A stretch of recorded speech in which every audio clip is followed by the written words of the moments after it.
கபிலரின் துணை கொண்டு ஔவையார் பாரியின் மக்களை மனமுடித்த இந்த தலத்திற்கு தான் மனம் பூண்டி என்ற பெயர் பெற்றது. அதனால் அந்த வரலாற்று சிறப்பு மிக்க நிகழ்வை எங்கள் மாணவ செல்வங்கள் சிறு நாடகமாக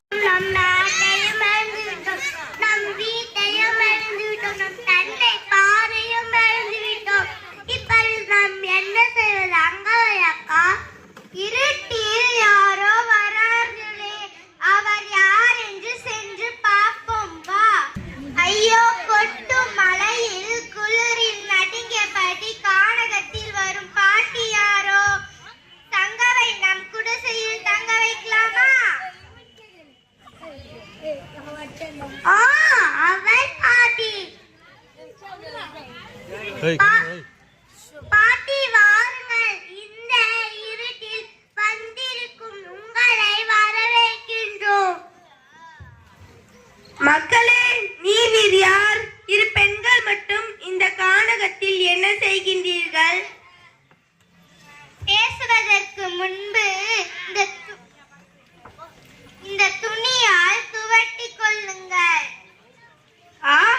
அட, இது அரசு குடும்பத்தினர் மட்டும் பயன்படுத்தும் நீல நிற பட்டாடை போன்றுள்ளதே.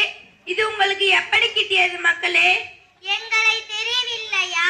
நாங்கள் தான் மன்னர் பாரியின் மகள்கள்.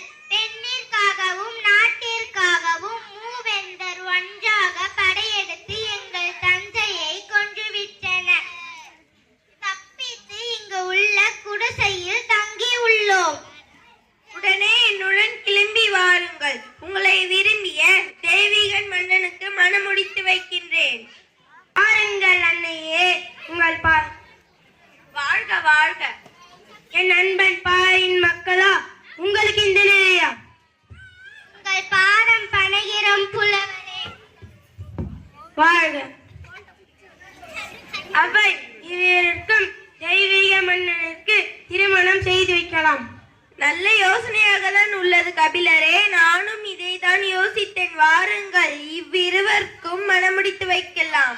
கபிலரின் துணை கொண்டு ஔவையார் பாரியின் மக்களை மனமுடித்த இந்த தலத்திற்கு தான் மனம் பூண்டி என்ற பெயர் பெற்றது. அதனால் அந்த வரலாற்று சிறப்பு மிக்க நிகழ்வை எங்கள் மாணவ செல்வங்கள் சிறு நாடகமாக நடத்தி காட்டினர். பெரிய நாடகமாக போட்டுக்கலாம், அவங்களும் போடுவாங்க. காலம் கருதி சிறியதாக வடிவமைத்து விட்டோம். நன்றி.